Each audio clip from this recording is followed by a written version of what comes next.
हाथों को उठाओ। जो वचन आज आप सुने शैतान उसे चुराने न पाए और आप 30 गुना, 60 गुना और 100 गुना फलों को लेके आए।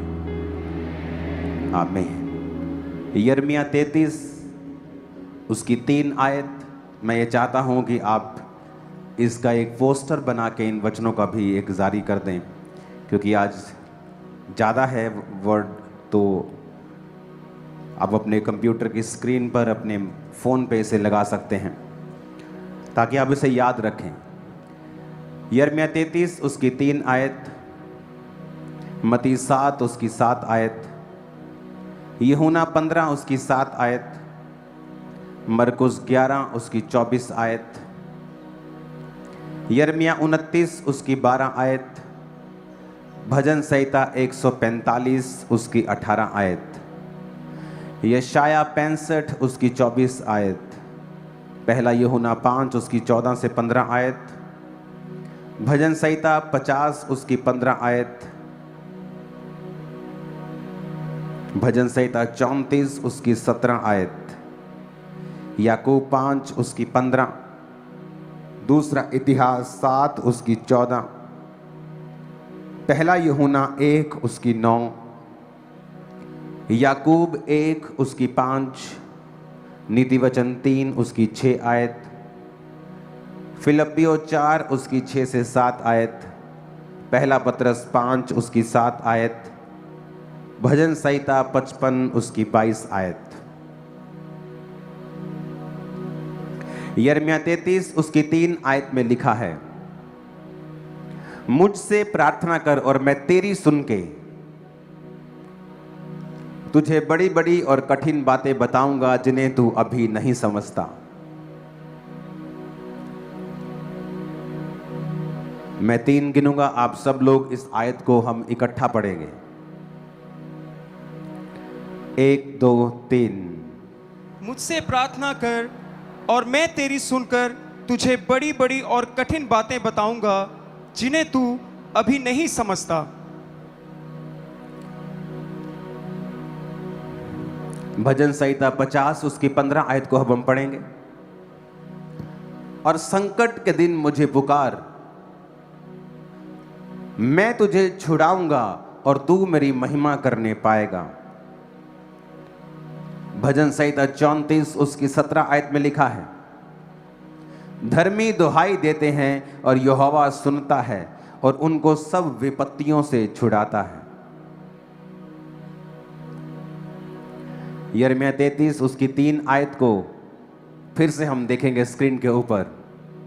मुझसे प्रार्थना कर, किससे प्रार्थना करनी है?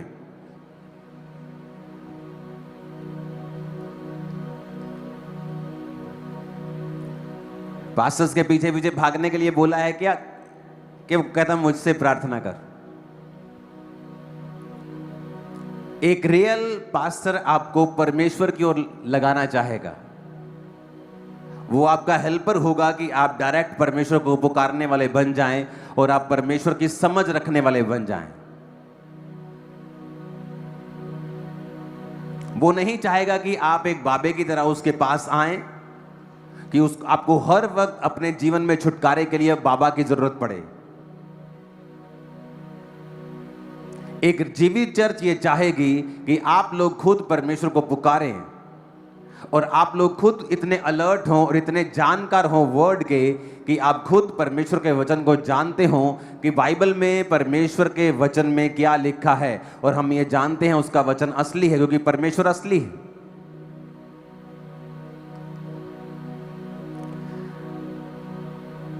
क्रूसेड के एक दिन पहले, पठानकोट के क्रूसेड के एक दिन पहले, 2-3 दिन पहले मेरी वाइफ को एक दर्शन आता है और ये एक्सरसाइज कर रही थी, तब उस टाइम इसको जस्ट एक झपकी ऐसे सीधा फ्लैश की तरह बचता है कि क्रूसेड में बारिश पड़ रही है। जब हम अगले 1-2 दिन में हम वैसे ही बात कर रहे तो इसने कहा कि मुझे दर्शन ऐसे आ रहे थे कि बारिश पड़ रही है, और सेम दर्शन मुझे भी आत्मा में मिल रहे थे। स्वप्न नहीं, जस्ट इंटेंशन परसीविंग होती है, एक आपको मालूम होता है। तो मैंने जब दर्शन हासिल किया तो मैंने गूगल खोल लिया, गूगल चेक किया तो क्या बारिश पड़ रही है, गूगल दिखा रहा नहीं, बारिश नहीं पड़ रही है। होगा भी तो एक आध बादल होगा, दोपहर टाइम बारिश नहीं है। तो मैंने सोचा ठीक है, लेकिन जैसे जैसे दिन नज़दीक आता जा रहा था मेरे मन में वो जो बारिश के लिए वो प्रेशर था वो बढ़ता जा रहा था। तो रात को जब मैं प्रार्थना कर रहा था तो मैंने बुधवार को, जब पीक समय होता है, पीक टाइम होता है काम करने का टीम का, क्रूसेड वह लाखों लोगों को संभालना है, अरेंजमेंट्स करने हैं, सब तैयारियां हो रही हैं, सब एक रात में वहाँ पे 2-3 रात में सारा बनता है, इतना तामझाम बनता है कि आम बंदा देख के हैरान होता है कि हुआ कैसे, इतना बड़ा टेंट लगा कैसे, कौन आ रहा है इतना बड़ा टेंट लगा रहे हो। तो एक दिन पहले जब पीक टाइम होता है बिल्कुल काम करने का, परमेश्वर ने कहा सबको बोलो प्रार्थना के लिए बैठ जाओ। मैंने रात के 11-10 बजे अपनी टीम को मैसेज किया कि जितनी टीम अवेलेबल है, जितनी बाइबल कॉलेज के स्टूडेंट्स अवेलेबल हैं, जहां जितने हैं यहाँ खामरा में, सब लोग प्रेयर माउंटेन आ जाओ और लगातार हम 6 घंटे प्रार्थना करेंगे, बारिश ना आए। और हम 6 घंटे क्रूसेड के लिए ही सिर्फ प्रार्थना करेंगे, तुमने किसी और चीज के लिए प्रार्थना नहीं करनी है। बिल्कुल गर्मी थी उस समय, ऐसे बारिश क्या मतलब आसमान में भी नमी तक नहीं थी, इतनी गर्म, हर जमीन गर्म थी, गर्म हवा आ रही थी। और जैसे ही प्रार्थना करनी शुरू की 4-5 घंटे में जलंधर में बारिश पड़नी शुरू हुई। उसके बाद जलंधर में बारिश हट गई, मौसम साफ हो गया, सारा दिन मौसम रहा। और जब क्रूसेड शुरू हुआ वैसे ही बारिश पठानकोट में पड़नी शुरू हो गई। लेकिन परमेश्वर ने, आत्मा ने एक रात पहले पूरी रात प्रार्थना में लगवाई थी। कितने लोग थे, बहुत ज्यादा बड़ी टीम थी, बहुत भर गया था वो, पूरी टीम प्रार्थना कर रही थी पूरा रात। मैं प्रार्थना कर रहा था, परमेश्वर कृपा कर, बारिश पे कृपा कर। और लोग क्या समझते हैं कि जब वो क्रूसेड पे जाते हैं उन्हें रिजल्ट नजर आता है। वहां के लोगों ने, वहां के अन्य जाति लोगों ने, वहां के नॉन क्रिश्चियंस लोगों ने मैसेज किया टीम को, जो पहले विरोध कर रहे थे, कि हमें आपकी मीटिंग बहुत अच्छी लगी, हमें वचन बड़ा अच्छा लगा, हमें आपके अरेंजमेंट बड़े अच्छे लगे। पुलिस वाले फोन कर रहे थे मेरी टीम को, जो पुलिस के बड़े अधिकारी थे, वो उन्होंने टेस्टिमनी दी कि हमें लगा कि आपके पास्टर तो यहाँ पहुंचेंगे भी नहीं, वो तो आएंगे भी नहीं, आपका प्रोग्राम फेल हो गया, आप प्रोग्राम नहीं कर पाओगे। उन्हें क्या मालूम था कि एक रात पहले ही परमेश्वर हमारी प्रार्थना को सुन चुका है। कई बार जो आप रिजल्ट देखते हैं ना, बारिश चाहे रहती भी तो भी प्रचार होता और उतने ही लोग होते वहां पे। मैं आपको बता रहा हूं, वहां लोग देखो, आपको लास्ट नहीं दिखेगा, वहां लोग, ये बारिश में बैठे हुए लोग थे। जितने लोग मेरा वेलकम करने के लिए आए सारे गीले थे, बिल्कुल बिल्कुल गीले कपड़ों के साथ, हर आदमी गीला था, पास्टर गीले थे, सब गीले थे। मैं गीली स्टेज के ऊपर खड़ा था वहां पे। लेकिन बाइबल कहती है मुझसे प्रार्थना कर, मैं तेरी सुन के तुझे बड़ी कठिन बातें समझाऊंगा जिन्हें तू अभी नहीं समझता है। आज जो मिसिंग लिंक है एक सेवक का, एक विश्वासी का, वो है प्रेयर करना। आप कभी भी क्रूसेड देख लो, जब क्रूसेड होता है तभी आप देखोगे अचानक से विरोध होना शुरू होता है। क्यों? क्रूसेड के बाद ही ऐसा कोई कभी नोटिस किया? या क्रिसमस टाइम जब बहुत मीटिंग्स हो रही होती हैं, बड़ी महिमा होनी होती है, वो शोभा यात्रा निकलनी होती है, शैतान के गढ़ों को हिलाना होता है, तभी विरोध शुरू होता है हर बार। क्यों? ऐसा क्यों? आपको क्वेश्चन पूछना होगा क्यों। आप कहीं भी चले जाओ आपका विरोध नहीं होता, चर्च में जाने से ही विरोध होता है। क्यों ऐसा? हालांकि जो क्रिश्चियन लोग हैं, जो क्रिश्चियनिटी है, उसने कभी किसी पे कब्जा नहीं किया। जो रियल क्रिश्चियनिटी है, नाम के क्रिश्चियंस हैं तो नाम में तो बहुत से लोग आज भी नाम के हर धर्म में घूमते हैं, जो अपने अपने धर्म की बदनामी करते फिरते हैं। रियल क्रिश्चियंस ने अंग्रेजों का विरोध किया है भारत में, जो लोग कब्जा कर रहे थे। पढ़ के देखो इतिहास, आपको इतिहास मिल जाएगा। उन्होंने विरोध किया है मिशनरियों ने, इसलिए अंग्रेज लोग मिशनरियों से दूरी बना के रखते थे जो प्रचार करने वाले होते थे, क्योंकि वो सच्चाई बोलते थे, वो उनको उनके पाप याद करवाते थे, उनको पसंद नहीं था। किसी भी हुकूमत को पसंद नहीं है कि आप उसके पाप उसे याद करवाओ लोगों के सामने। ऐसा क्यों? कि चर्च जाने से विरोध होता है, मीटिंग करने के बाद ही विरोध होता है, बड़ा क्रूसेड करने के बाद ही विरोध होता है। क्यों? क्योंकि शैतान के गढ़ हिलते हैं, उसकी पकड़ लोगों पे ढीली होती है। अगर नशे का आत्मा उस एरिया के ऊपर कब्जा रखता है और उसने अपने छोटी छोटी आत्माओं को नीचे भेजा हुआ है काम करने के लिए, जब एक मीटिंग होती है तो उन आत्माओं के ऊपर कब्जा होता है और वो इसे पसंद नहीं करते। अगर एरिया के ऊपर जादू टोने का प्रभाव है, बीमारियों का प्रभाव है। एक साउथ अमेरिका का एक देश था जहां गरीबी थी, और इतनी गरीबी थी और इतनी बीमारी थी और लोग ड्रंकर्ड थे, शराबी थे। वहां हर आदमी शराब पीता था। यह नहीं कि ये 2 पीते हैं और 3 नहीं पीते, हर आदमी शराबी था। और यह नहीं कि शराब पीते, गड़कते थे शराब, और सब खेती करते थे और अंत के गरीब थे। और वहां रिवाइवल शुरू हुआ और प्रीच शुरू हुआ। जब प्रीच शुरू हुआ, प्रार्थना करनी शुरू की पास्टर्स ने कि आओ हम प्रार्थना करते हैं, और प्रार्थना नाइट रखने लगे जहां पर लोग फास्टिंग के साथ रात रात भर प्रार्थना करते थे। और उस प्रार्थना करने के बाद क्या हुआ, परमेश्वर ने उस एरिया को चेंज किया। किसान लोग परमेश्वर में आने लगे, शराब छोड़ने लगे, और आज वहां दुनिया की सबसे बड़ी सब्जियां होती हैं। आज चेक करके देख लो, मैंने क्रूसेट पे वचन दिया था, पठानकोट क्रूसेट पे। एक एक हाथ जितनी लंबी गाजर होती है वहां। ये सब्जियां देखो, ये नॉर्थ, ये साउथ अमेरिका का देश, वो गाजर, ये एआई फोटोज नहीं है, एडिटेड नहीं है, रियल फोटोज हैं ये। और वहां पे जो गरीब लोग थे, उनकी स्टडी कहती है कि मिलियंस ऑफ डॉलर्स की सब्जियां वहां पे उगने लगी। और परमेश्वर ने उस प्रार्थना के द्वारा पूरे एरिया को बचाया, उनकी उम्र को बड़ा किया, उनको शराब के नशे से आजाद किया, गरीबी से आजाद किया। जस्ट क्योंकि एक प्रार्थना करने वाले पास्टर ने फैसला किया कि ये जो चीजें मैं देख रहा हूं, ये इंसानी काम नहीं है, इंसान इसे बदल नहीं सकता, सरकारें इसे बदल नहीं सकती हैं, नहीं बदल सकती हैं। आप फैसला कर लो, आप लाख सरकार के पीछे लग जाओ, नशा एक लेवल तक वो काम कर सकती है, लेकिन जो काम दुष्ट आत्माओं ने फैलाया है वो बिना प्रार्थना के हल नहीं हो सकता है। अगर आप प्रेयर करें, उसमें देखो पर्सनल परमेश्वर ने छुटकारे के लिए बोला है कि संकट के दिन तू मुझे पुकार तो मैं तुझे उत्तर दूंगा। उसने कहा मैं बड़ी बड़ी कठिन बातें बताऊंगा जो तू अभी नहीं समझता। मत्ती 7:7 में लिखा, मांगो तो तुम्हें दिया जाएगा, ढूंढो तो तुम पाओगे, खटखटाओ तो तुम्हारे लिए खोला जाएगा। यूहन्ना 15:7 में लिखा, यदि तुम मुझ में बने रहो और मेरा वचन तुम में बना रहे तो जो चाहो मांगो वो तुम्हारे लिए हो जाएगा। यिर्मयाह 29:12 में लिखा, तब उस समय तुम मुझे पुकारोगे और आकर मुझसे प्रार्थना करोगे और मैं तुम्हारी सुनूंगा।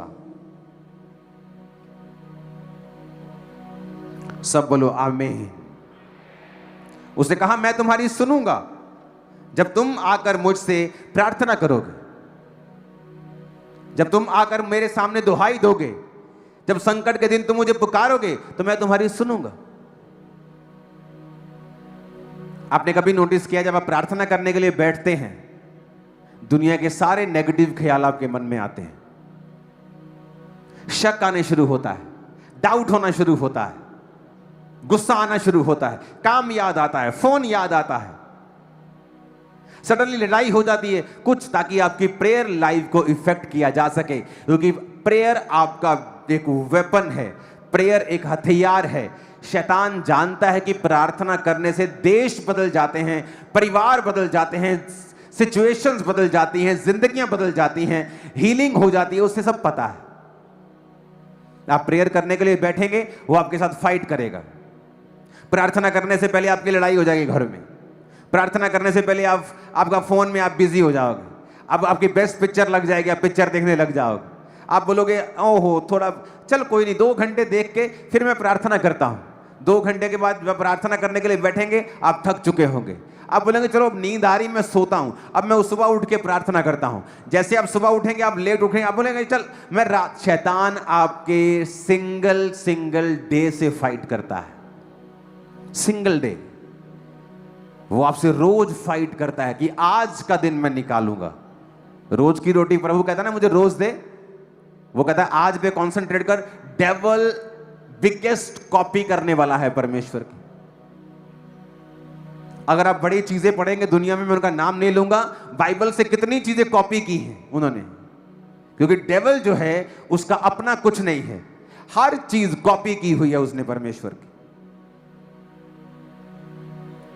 जो फेक लोग उठते हैं, परमेश्वर में सेवक लोग उठते हैं, वो भी क्या करते हैं, जेन्युइन लोगों की कॉपी करना शुरू करते हैं। उन्हें पता है कॉपी करेंगे, जितना ये कामयाब है, अगर हम 10% भी कामयाब हो गए तो हम दुनिया में कामयाब कहलाएंगे।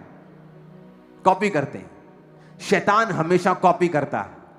उसे पता है कि परमेश्वर रोज पे काम करता है, मैं भी रोज पे काम करूंगा। आज इसका दिन खत्म करना है, नहीं आज छुट्टी, आज नहीं प्रेयर करनी, नहीं आज घूमने जाना है, चलो प्रेयर खत्म, नहीं आज शादी थी तब प्रेयर खत्म, आज नींद आ रही है तब प्रेयर खत्म, आज ज्यादा काम कर लिया तब प्रेयर खत्म। वो आपसे रोज फाइट करता है, क्योंकि प्रेयर आपकी डेस्टिनी, आपकी मंजिल के करीब आपको लेके जाती है, आपकी विश नहीं लेके जाती।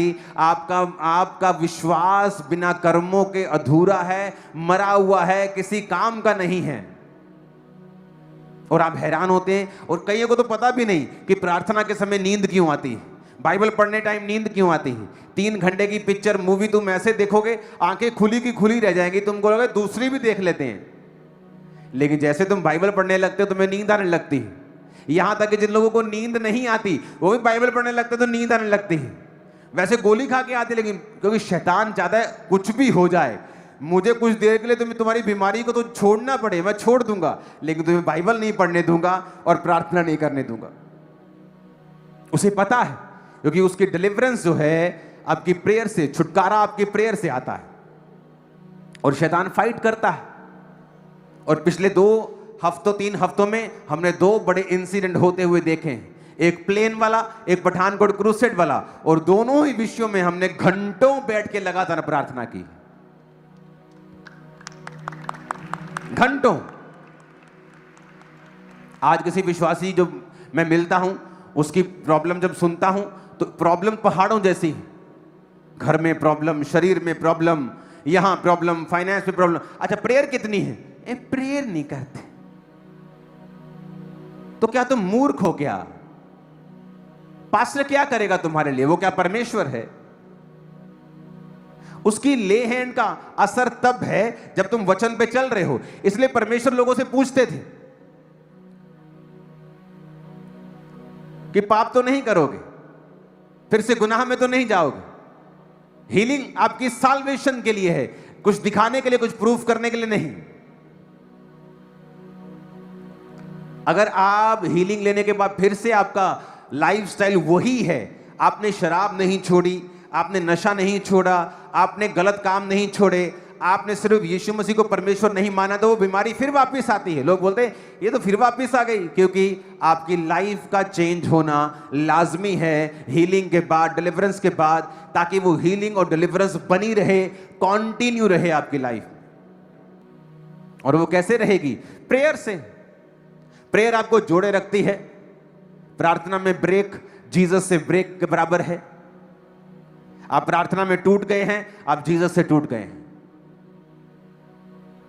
मेरी लाइफ में ब्रेक थ्रू कैसे आया, सेवकाई में कैसे आया?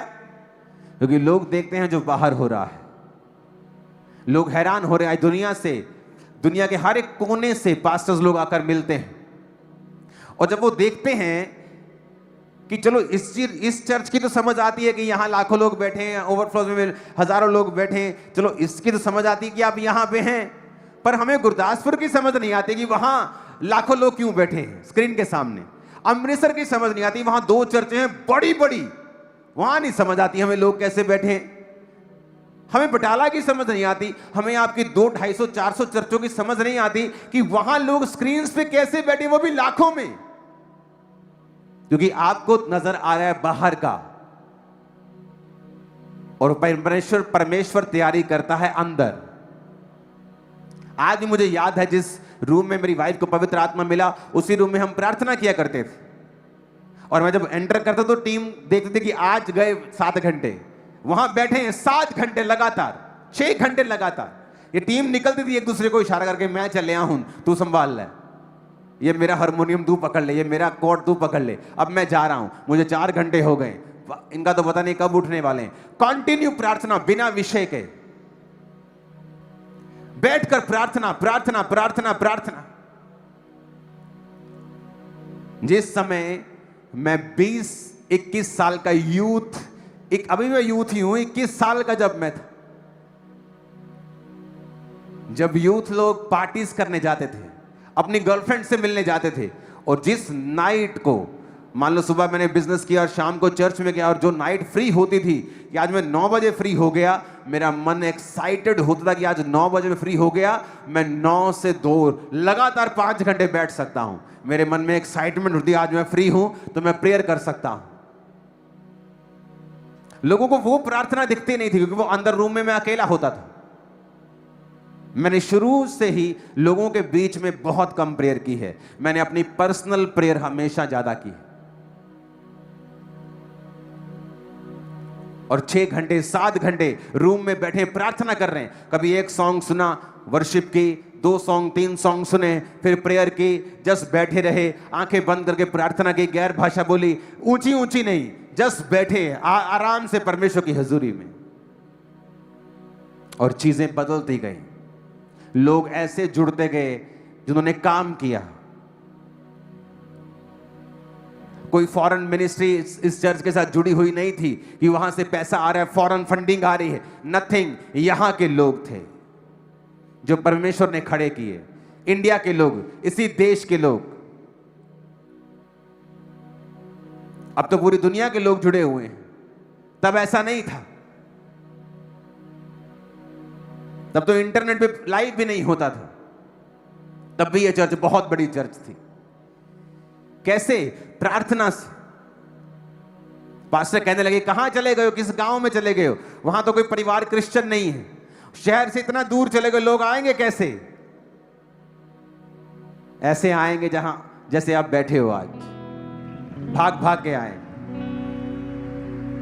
प्रेयर से।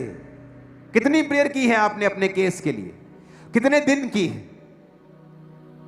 एक पास्टर एक औरत के घर गया और उसने दर्शन देखा कि 2 शैतान के 2 अजगर हैं और उनके पेट बड़े बड़े हैं। तो उसने कहा कि मैंने दर्शन देखा है तुम्हारे घर में, क्या हुआ था, मुझे कुछ बताओ, कोई स्टोरी है तुम्हारे पीछे, क्या तुमने प्रभु से कुछ मांगा या कुछ किया? कहती हाँ, मैंने जब वचन पढ़ा ना कि जो कुछ तुम प्रार्थना में मांगोगे और विश्वास करोगे तुम्हें मिल गया, वो तुम्हें मिल जाएगा। कहती जितना ही मैं प्रेयर वचन सुनिया, मैनू चढ़ गया जोश। कहती मैं घर गई, मैं लाइव है घुटने की प्रार्थना। कहती मैं लगातार प्रेयर की मैं 4 घंटे। अगले हफ्ते जब बैल नहीं आए, बैलों के लिए प्रेयर की उसने कि मुझे बैल चाहिए परमेश्वर, बैलों की जोड़ी चाहिए। अगले हफ्ते प्रार्थना थोड़ी कम हो गई, 3 घंटे। 1 महीने के बाद हो गई 2 घंटे। 4 महीने जब वो पूरा नहीं हुआ कुछ भी, प्रार्थना रह गई आधा घंटा। उसके बाद टाइम फीस खत्म हो गई प्रार्थना। कहती नहीं मिला।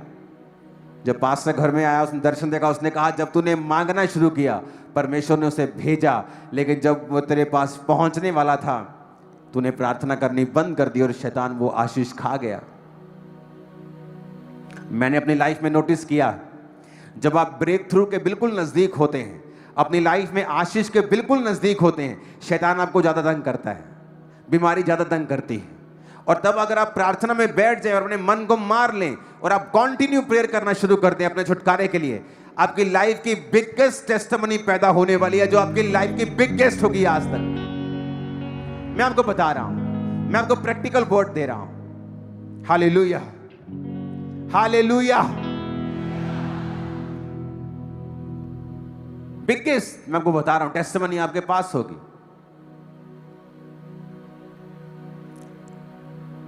आदमियों को वो भरमा के रखता है, तुझे प्रार्थना की जरूरत नहीं, तेरी औरत प्रार्थना कर रही है घर में, कोई शक नहीं, इसलिए तुम संघर्ष कर रहे हो। आदमी को हेड चुना गया है तो हेड को अगुवाई करना है, और ऐसा अगुवा जिसकी प्रेयर 0 है वो अगुवाई नहीं कर सकता परमेश्वर की ओर से।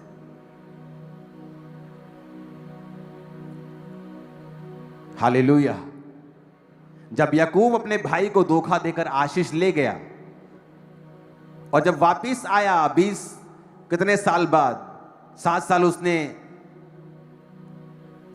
अपनी पत्नी के लिए सेवा की, फिर 7 साल और, फिर भेड़ बकरियों के लिए, और बच्चे बड़े बड़े हो गए। जब वापिस आया तो पता लगा एसाव 400 पुरुष लेके तुझे मिलने के लिए आ रहा है। आप अपने रिश्तेदार के कुछ को मिलने के लिए 400 पुरुष लेके नहीं जाते हो, लेकिन जब किसी को मारने के लिए जाना होता तो लोग गैंग बना के जाते हैं। तो वो गैंग बना के आ रहा था क्योंकि वो खत्म करना चाहता था अपने भाई से बदला लेके। वो सालों पुराना हिसाब चुकता करना चाहता, 2 दशकों पुराना हिसाब है, चुकता करेंगे।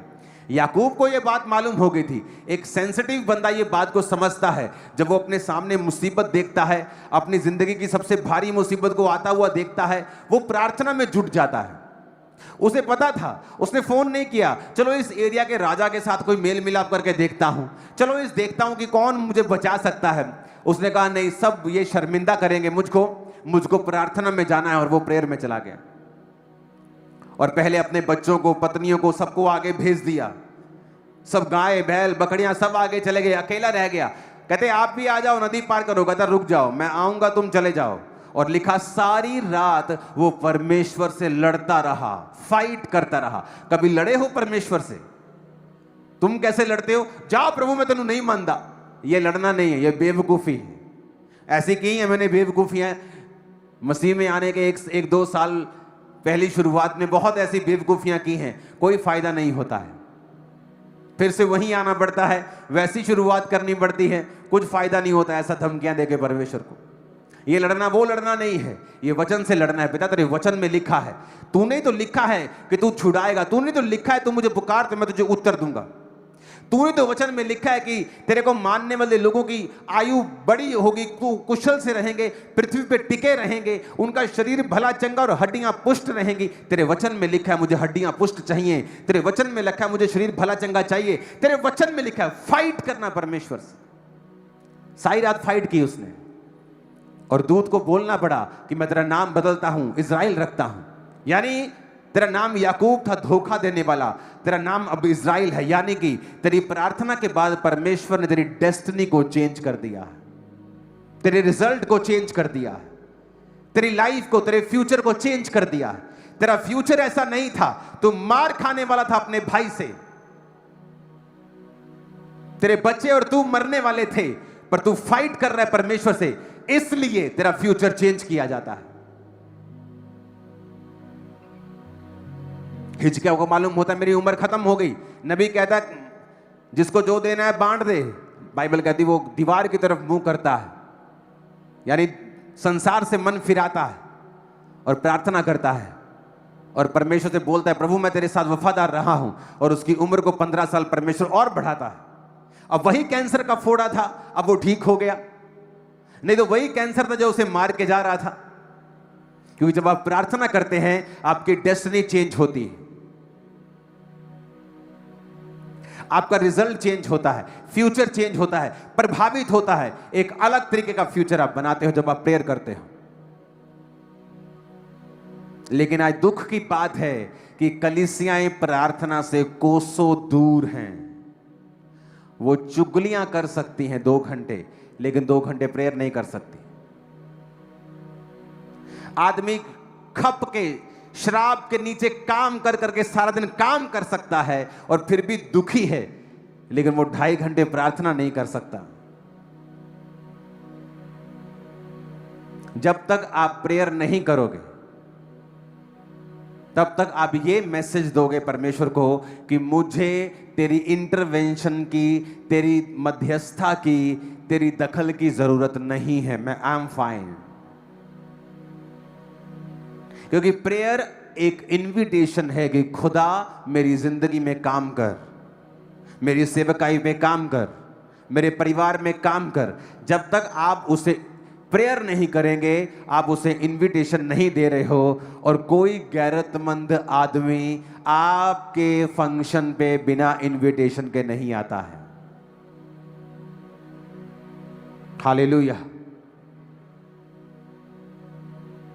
वो इनवाइट करते हैं, अब वो आता है। कोई खरबों में एक इंसिडेंट होता है ऐसा कि आप चले जाएं। आप जब परमेश्वर से प्रार्थना करते हैं आप उसको इनवाइट कर रहे हैं कि आप मेरे जीवन में काम करें, मेरे परिवार पे काम करें, मेरी सेवकाई पे काम करें।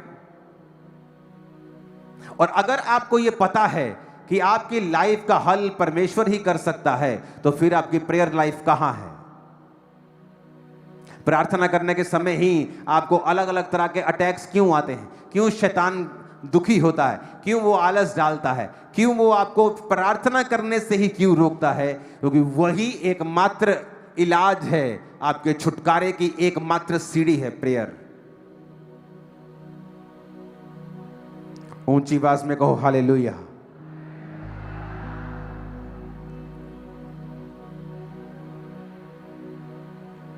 याकूब 5 उसकी 15 में लिखा है, विश्वास की प्रार्थना के द्वारा रोगी बच जाएगा और प्रभु उसे उठाकर खड़ा करेगा।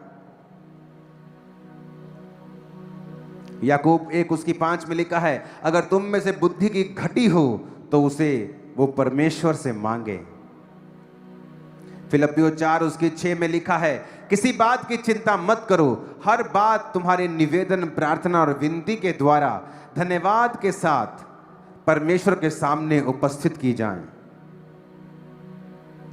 1 पत्रस 5:7 में लिखा है, अपनी चिंता उसी पर डाल दो क्योंकि उसी को तुम्हारा ध्यान है। भजन संहिता 55 उसकी 22 में लिखा है, अपना बोझ यहोवा पर डाल दे, वह तुझे संभालेगा, वो धर्मी को कभी भी टलने नहीं देगा। कैसे डालोगे यहोवा पर अपना बोझ? प्रेयर से। प्रेयर एक ट्रांसफर है। आपका बोझ ट्रांसफर होता है हेवन में, और हेवन की ब्लेसिंग्स ट्रांसफर होती हैं आप में। आप प्रार्थना करते वक्त जाते हैं तो और आदमी होते हैं, प्रार्थना करने से आप बाहर आते हैं, आप और आदमी होते हैं।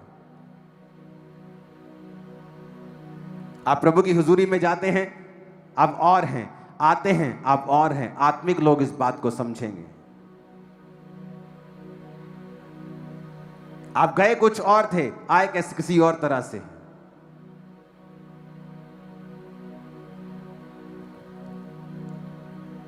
ऊंची आवाज में कहो हालेलुया। प्रार्थना पहाड़ की प्रार्थनाओं से कितने लोग जुड़ते हैं? हाथों को हिलाओ जरा। आधे लोग हैं? नहीं, आधे से ज्यादा है। ओके, 80% लोग हैं। और आपको जुड़ना चाहिए लोगों को, ताकि कुछ घंटे आपके वो निकल जाए, 1-1.5 घंटा, उसके बाद 1-1.5 घंटा आप पर्सनल प्रेयर करें, बाइबल पढ़ें, आपकी प्रेयर लाइफ पूरी कंप्लीट है। अपने पड़ोसी को बोलो, जब तू प्रार्थना करता है हेवन ट्रांसफर करता है। जब तू प्रार्थना करता है तेरे बोझ ट्रांसफर होते हैं, तेरे बोझ ऊपर जाते हैं और ऊपर की आशीषें नीचे आती हैं। आमीन। आप दुनिया की बेदारी देखो, हर एक बेदारी प्रेयर से आई। पहले प्रेयर हुई है, फिर प्रीच हुआ है। पहले प्रार्थनाएं हुई हैं। उन स्टेट्स में जहां परसिक्यूशन हो रहा है, वो छत्तीसगढ़ हो, राजस्थान हो, कहां कोई भी हो, उन लोगों से मेरी विनती है, प्रार्थनाओं में लगे रहें। उस बेदारी को जो आने वाले समय में होने वाली है, कोई दुनिया की ताकत उसे रोक नहीं सकती। जस्ट प्रार्थना करते रहें, प्रार्थना करें, बस मेरे लिए भी प्रार्थना करें। आपकी प्रेयर मेरे लिए बिगेस्ट सपोर्ट है।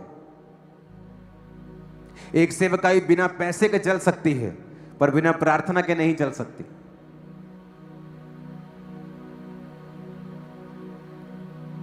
हमारी प्रार्थना जब पहले नंबर पे होगी और बोना दूसरे नंबर पे होगा, तब वो बैलेंस चर्च होगी।